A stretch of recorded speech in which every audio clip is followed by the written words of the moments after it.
Bonjour tout le monde, je suis super content de vous retrouver pour cette nouvelle vidéo de présentation d'un nouvel oracle. Alors il s'agit de l'oracle des sorcières et dames de lune, donc qui est sorti il y a un mois et demi je dirais, ou peut-être un peu plus. Donc il est paru donc aux éditions donc Secret d'étoiles. Donc il se présente dans cette très très jolie boîte. Voilà. Je vous montre hop, les côtés. Très jolie boîte. Donc une boîte avec voilà donc les boîtes comme ça avec donc les petites languettes. Alors on nous dit Magali et Sarah Motet.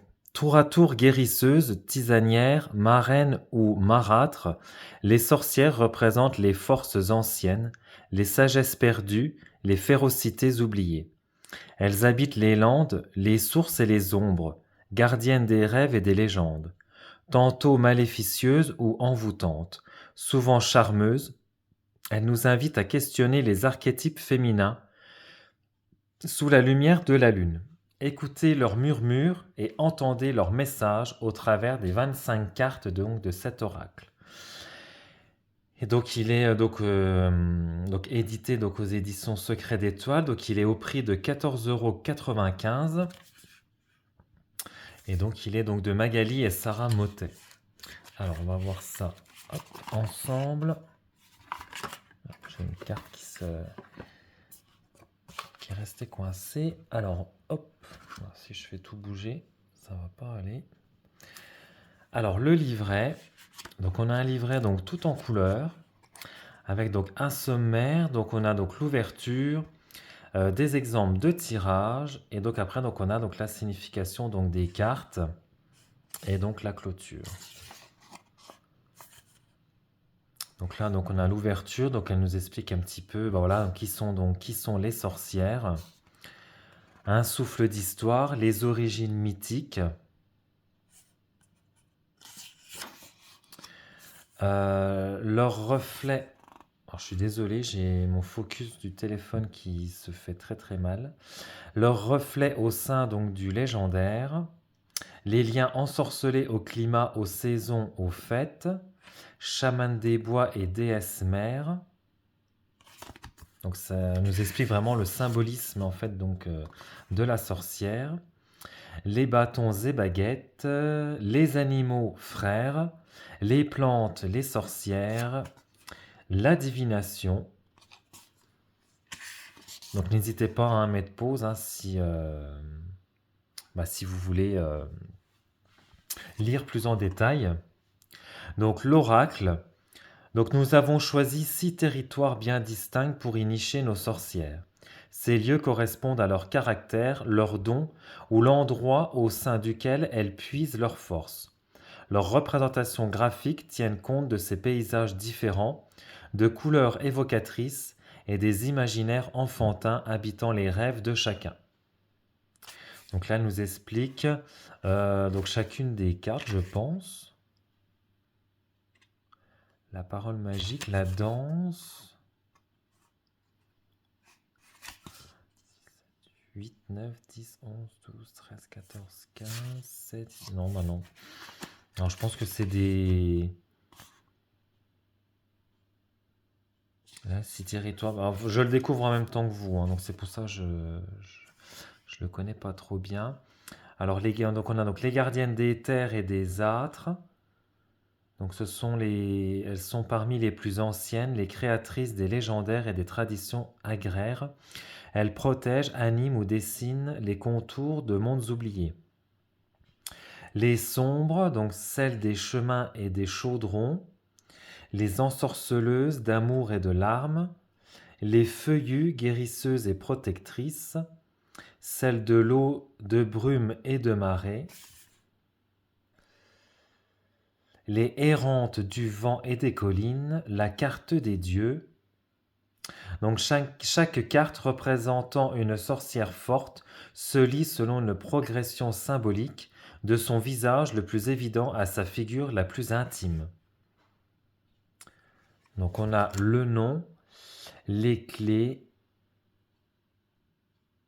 Donc les clés sont les mots qui, en un coup d'œil, personnalisent le mieux la carte. Le visage est la représentation de la sorcière avec ses traits principaux. Le légendaire, c'est le souvenir onirique que chacune de ces dames a laissé aux envers des parchemins à l'encre sympathique. Le pouvoir correspond à l'essence de son interaction avec le monde. Le maléfice symbolise la face sombre de la sorcière. L'animal frère est le compagnon, l'allié, celui de toutes les fêtes. La potion ou le talisman matérialise l'aide magique, la pierre, l'élixir, l'objet ou la plante. La danse évoque le chemin à prendre. Oh, je suis désolé, hein, j'ai vraiment le problème de focus. Donc la danse évoque le chemin à prendre, peut être la voie des sortilèges, l'envol vers ses propres sabbats, ses chants secrets. La parole magique incarne le message de la sorcière, l'envers est le côté sombre, caché et mystérieux. Donc après on a des exemples de tirage avec le tirage d'une seule carte ou tirage de la baguette magique. On a le tirage à 3 cartes ou tirage lunaire. Et on a donc le tirage à 5 cartes ou tirage du sabbat. Et donc après on arrive donc à l'interprétation des cartes. Donc on a donc le nom donc de la carte, le titre, enfin donc là c'est les gardiennes des terres et des âtres, les mots-clés. Ah oui d'accord, ok. Visage. Ok d'accord, donc là je comprends. En fait ce qu'on a là, le pouvoir, tout ça, c'est ce qu'on retrouve. Voilà. En fait, c'est ce qu'on retrouve dans chacune des cartes. Avec légendaire, pouvoir, maléfice, animal frère, potion, danse, parole magique, envers. Ok. Et donc on a ça pour chacune des cartes. D'accord, ok, très bien. Voilà. Et à la fin, donc on a 25 cartes. Ouais, après, on a encore une clôture. Voilà. Donc on a 25 cartes. Donc, bon, c'est pas beaucoup pour un oracle, hein. Bon, après, l'oracle, hein, il n'y a pas de nombre de cartes définies, hein. C'est pas comme le tarot. Donc, les cartes sont comme ceci. Donc, c'est des très très grandes cartes. Cartes brillantes. Donc, la tranche est neutre. Et donc, voilà. Donc, c'est des très très grandes cartes.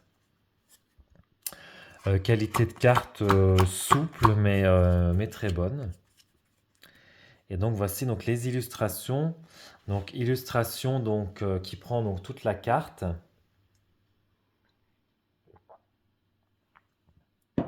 Excusez-moi, je bois un petit thé. Donc illustration qui prend donc toute la carte, on n'a pas de bordure, donc ce qui est plutôt cool. Donc là on a la Kakimora, on a donc les Dryades, et les illustrations sont très très jolies. Dame Berchta, alors j'espère que ça fait pas trop de, il n'y a pas trop de reflets. Alors, j'ai vraiment un problème avec le focus, hein. Artemis, j'essaye de pas trop bouger. Les harpies, Hécate, donc là on a les différentes phases de la lune, Carabosse, Baba Yaga, Esmeralda. Donc c'est vrai que c'est un oracle qui se prête plus, je dirais. Bon, après on peut l'utiliser toute l'année, mais je pense qu'il se prête plus à la période d'Halloween. Là donc nous avons Circé, Morgane, la Dame Cygne, la Vieille Mère, la Roussalka, les Margot la Fée, la Villa, la Laurel, Lorelei, je ne sais pas si ça se prononce comme ça, les ondines, la sirène, les Marie Morgan, les dames blanches,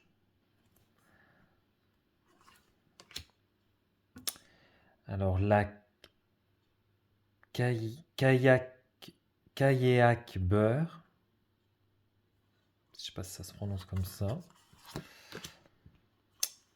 alors la banshee, banshee, le chat noir et la lune blanche. Alors, hop, on va se tirer une petite carte.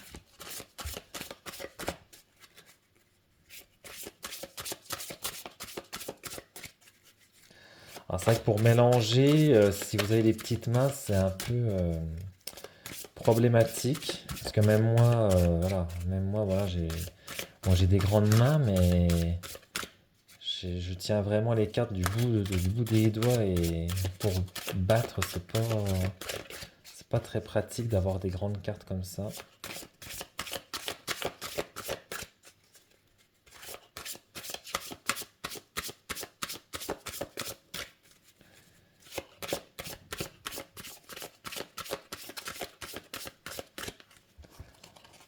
Hop. Alors, nous avons la dame Berchta.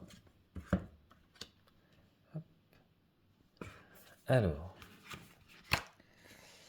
la dame Berchta.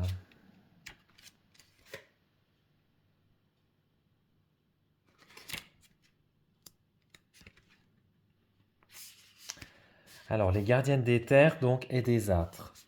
Donc, les mots-clés, rééquilibrage, impeccabilité. Alors, visage. Le nom de Berchta vient du pro-germanique bretaz, qui signifie la lumineuse. Dame Berchta est une ancienne divinité protectrice du foyer. Elle rôde dans les cieux glacés des soirs de Noël, promenant son nez de fer et sa patte d'oiseau de toiture en cheminée. Elle est représentée toute bossue et craquelée, enroulée de hardes grisâtres. Elle est voyageuse de la nuit, fileuse ou jardinière de fumée. Dame Berchta est à la fois déesse fécondante, sorcière des givres et mère des dames Noël, tati gourmande et fée des âtres. Avant d'être réduite aux cendres du foyer et aux travaux ménagers, Berchta gouvernait les nuits de l'hiver et récoltait le malheur et les larmes dans un grand vase de terre en entraînant dans sa pelisse toute une troupe de sans-famille, de laissés-pour-compte, de chiens errants et d'âmes encelées. Elle se montre parfois terriblement exigeante et se transforme alors en une harpie féroce, découpant avec son bec le ventre de ses victimes. Le pouvoir. Elle peut appeler la pluie, la neige et le blizzard en secouant simplement ses haillons. Elle peut aussi mener des chasses endiablées au soir de Frima, surveiller et régenter le monde. Berchta gouverne les intérieurs et les moissons, féconde la terre et punit les paresseux. Elle a un pouvoir de rééquilibrage des forces, de maintien de l'ordre absolu des choses. Le maléfice, une trop grande rigidité, un sens aigu des obligations, des règles, peut devenir discordant au sein de la famille ou du clan. La légèreté est demandée, celle des flocons de neige tourbillonnant. Animal frère, loi. Berchta est parfois représentée avec un pied en forme de patte d'oie. Elle boite en raison de cette infirmité, peut-être parce qu'elle passe sans cesse entre les mondes, entre celui des hommes et celui des fées, entre le jour et la nuit mystérieuse. Comme loi migratrice, elle marque le passage des saisons, les rythmes profonds. Au niveau de la potion, un flacon de glace fondue mélangé à quelques larmes et une pincée de sel de mer, cet élixir sera bénéfique pour purifier les quatre coins de ton lieu de vie et envoyer au vent du crépuscule tes vœux profonds, tes désirs d'équilibre et de profusion. La danse, malgré sa patte d'oie, Berchta virevolte comme une déesse, oiseau. Elle est entourée de plumes, de cris joyeux, de feuilles de houx. Elle te raconte les légendes d'antan et te dit ta force et tes capacités à changer le monde. Parole magique. Si tu veux voler avec moi, apprends à passer les seuils entre les univers, un pied dans le réel et l'autre dans les nuages, là où ton imaginaire te mène. Tu pourras dès lors être guidé, tu pourras dès lors être guide, aider et soulager les peines, prendre sous ton aile protectrice tous ceux qui souffrent.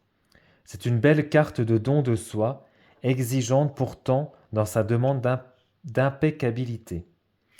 L'envers, le danger de cette carte inversée réside dans l'immobilité et l'indifférence. Pour accompagner Berchta, il faut savoir lâcher tout en étant concerné, chanter et rire dans l'air frais du matin en gardant son âme d'enfant. Voilà, et bien écoutez, j'espère que cette vidéo de présentation de l'oracle des sorcières et dames de lune vous aura plu. N'hésitez pas à vous abonner à la chaîne, à liker et commenter la vidéo. Et puis moi j'aurai le plaisir de vous retrouver pour une prochaine vidéo. Ciao!